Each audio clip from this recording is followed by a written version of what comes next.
LIC ने 30 सितंबर 2024 को अपनी ऑलमोस्ट पुरानी चली आ रही सभी पॉलिसीज़ को बंद कर दिया और उसके बाद इन्हीं पॉलिसीज़ को धीरे धीरे वो लॉन्च कर रही है मार्केट में। अब आप इन पॉलिसीज़ को नए फीचर के साथ, नए बेनिफिट्स के साथ बाय कर सकते हैं। 1 अक्टूबर 2024 से ये पॉलिसी अब अवेलेबल है। अगर आप LIC के एजेंट हैं या आप इन पॉलिसीज़ को अभी तक आपने नहीं बाय किया था या आप लेना चाह रहे हैं, तो अब नए फीचर और बेहतरीन फीचर के साथ ये पॉलिसी अब अवेलेबल है। इन पॉलिसीज़ में क्या मेजर चेंजेज हुए और क्या बदलाव हुए, आज की इस वीडियो में मैं आपको उन पॉइंट्स को जो भी बदलाव हुए हैं वो बता देता हूँ इन मेजर पॉइंट्स में कि क्या क्या बदलाव हुए और ये पॉलिसी और ज़्यादा खूबसूरत कैसे हो गई।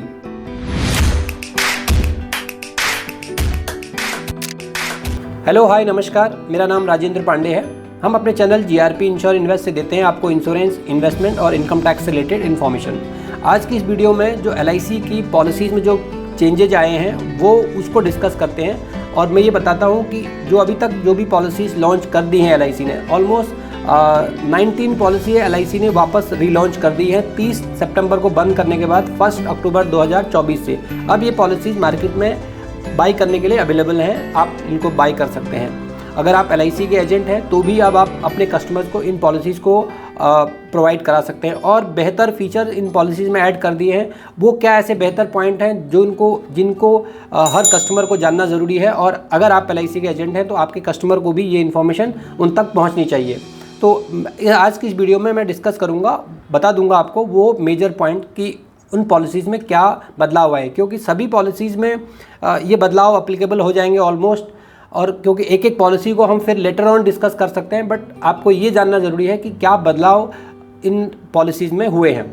तो ऑलमोस्ट ये जो लिस्ट में आप देख रहे हैं, ये 19 पॉलिसीज़ LIC लॉन्च कर चुकी है, जिनको अब आप आराम से ख़रीद सकते हैं LIC से। तो ये और इन पॉलिसीज़ में जो पॉलिसीज़ के जो नाम हैं, नाम वही हैं, अभी इनमें कोई ऐसा नाम में चेंजेस नहीं आए हैं। सिमिलर नाम LIC ने इन पॉलिसीज़ को दिए हैं।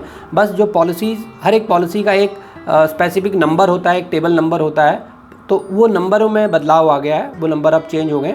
तो वो नंबरों के बदलाव के साथ ये पॉलिसी के नाम और इनका जो UIN ID होता है वो मेंशन है इस चार्ट पे, आप देख सकते हैं। तो ये 19 पॉलिसी आज अवेलेबल हैं जो अभी तक मतलब ये कह सकते हैं कि सबसे ज़्यादा लोगों द्वारा पसंद की जाती थी पॉलिसी। तो बात कर लेते हैं कि क्या मेजर चेंजेज हुए हैं इन पॉलिसीज़ में, क्योंकि हर एक प्लान में, जैसे अगर मैं कह रहा हूँ कि ये 19 प्लान LIC ने लॉन्च कर दिए हैं, तो इन 19 पॉलिसीज़ में हर एक पॉलिसी में ज़रूर कुछ न कुछ बदलाव हुआ है। तो आपको ये जानना ज़रूरी है कि क्या ऐसे मेजर बदलाव हैं जो जिनकी वजह से इन पॉलिसीज़ को बंद करना पड़ा।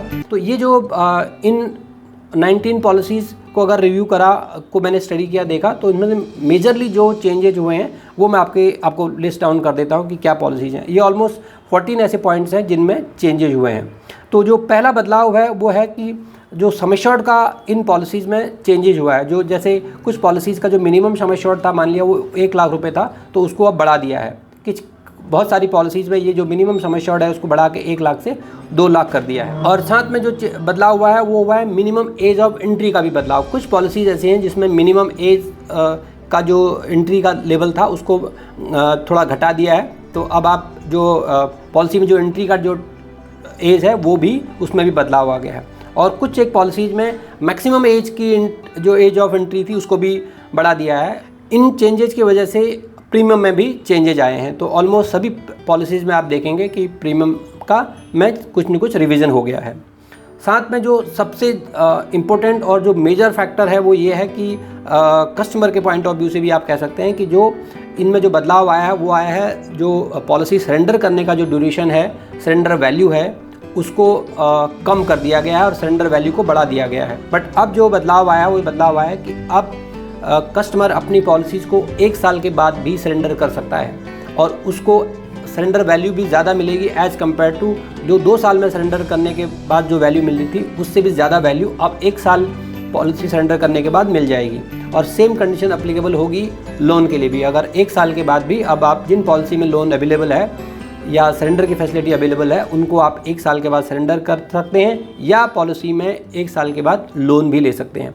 और सेम क्राइटेरिया होगा पेड अप वैल्यू के लिए भी, 1 साल के बाद पॉलिसी पेड अप में जा सकती है।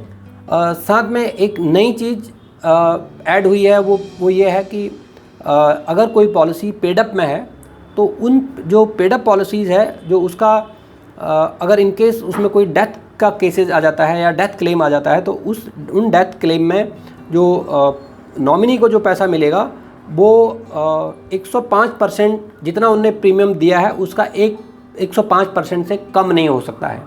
वो मिनिमम 105% तो नॉमिनी को डेथ के क्लेम में मिलेगा अगर वो पॉलिसी पेड अप के केस कंडीशन में है। उसके बाद जो बड़ा बदलाव हुआ है, ऑलमोस्ट सभी पॉलिसीज़ मैंने स्टडी किया और देखा कि जो LIC का जो राइडर था न्यू क्रिटिकल इलनेस का, उनको ऑलमोस्ट सभी पॉलिसी से हटा दिया गया है। अब वो न्यू क्रिटिकल इलनेस का राइडर अब आप उन पॉलिसीज़ में जिनमें ये अवेलेबल था वो अब अवेलेबल नहीं होगा। अब आप क्रिटिकल इलनेस के राइडर को अपनी पॉलिसी में ऐड नहीं करा सकते हैं। कुछ पॉलिसी जो जैसे चाइल्ड प्लान्स हैं, उन पॉलिसीज़ में प्रीमियम वेवर का बेनिफिट को ऐड कर दिया गया। कुछ पॉलिसीज़ में ये प्रीमियम वेवर बेनिफिट नहीं था, उसको भी प्रीमियम वेवर बेनिफिट ऐड कर दिया है। एक्सीडेंटल बेनिफिट का राइडर जो है जिसमें जो सम एश्योर्ड के इक्वली हमें वो राइडर अवेलेबल होता था। अगर हमने किसी ने 2 लाख रुपए का सम एश्योर्ड सेलेक्ट किया तो जो एक्सीडेंटल डेथ बेनिफिट का राइडर है वो भी मैक्सिमम 2 लाख रुपए ही हो सकता था, मतलब जितना सम एश्योर्ड है उतना ही। लेकिन अब इसकी लिमिट को बढ़ाकर 3 टाइम्स कर दिया, मतलब मैक्सिमम वो 3 गुना तक अपने एक्सीडेंटल बेनिफिट के राइडर को बढ़ा सकता है पॉलिसी अपनी पॉलिसीज़ में। ये एक इस पॉलिसी में बदलाव हुआ है।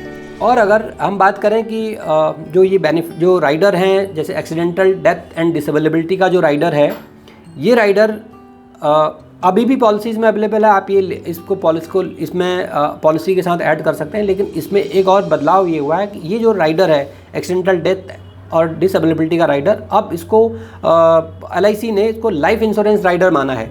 मतलब ये एडिशनल राइडर नहीं है, क्योंकि एडिशनल जो अगर हम राइडर एडॉप्ट करते हैं अपनी पॉलिसी में उसका प्रीमियम बढ़ जाता है। तो ये इसको इंक्लूड कर दिया है, ये लाइफ इंश्योरेंस के राइडर में ही इंक्लूड होगा।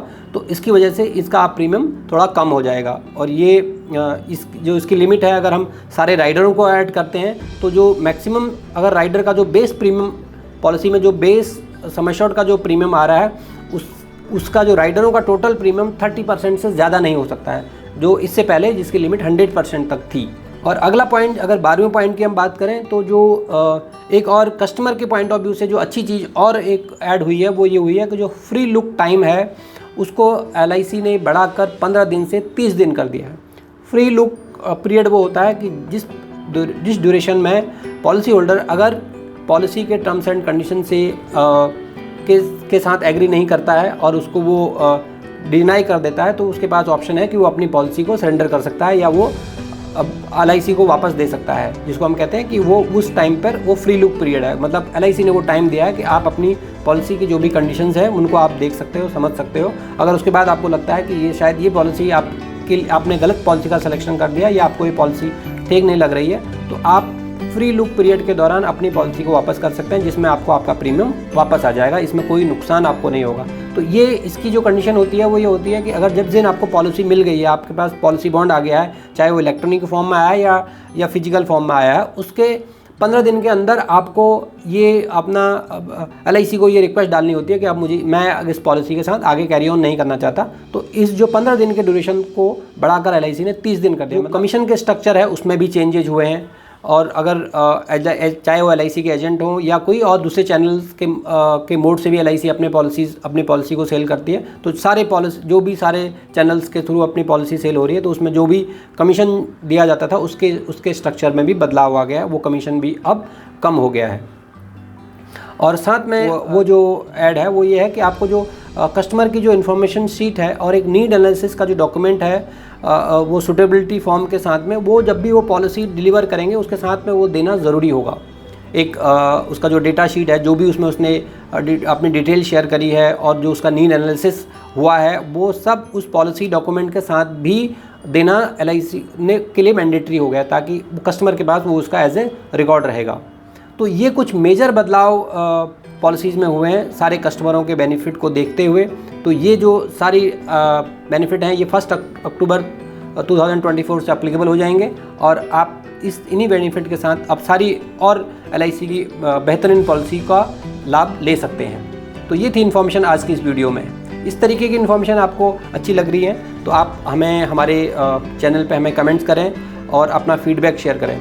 अब इंडिविजुअल हर एक पॉलिसी में क्या क्या बदलाव आए हैं उसको देखने के लिए मैं नेक्स्ट जो भी मेरा इसकी डिटेल्स हमारे पास पॉलिसीज़ की आ जाएगी तो मैं आपको शेयर कर दूंगा। एक और नए वीडियो हम इसके प्लान वाइज नए वीडियो बनाएंगे जिस पे आपको हर एक प्लान की इंडिविजुअल बदलाव और उनमें क्या क्या चेंजेज हुए हैं और वो क्या प्लान कैसे और बेहतर हो गया उसकी इन्फॉर्मेशन मिल जाएगी। तो आप स्टे ट्यून मेरे चैनल यूट्यूब चैनल पर बने रहिए और अगर आपने अभी तक चैनल को सब्सक्राइब नहीं किया है और नोटिफिकेशन के बेल को हिट नहीं किया है तो आप ये ज़रूर कर लीजिए ताकि जब भी मेरी वीडियो आएगी आपको नोटिफिकेशन सबसे पहले मिल जाएगा। तो समाप्त करते हैं आज की वीडियो को। Thank you so much. Thank you for watching.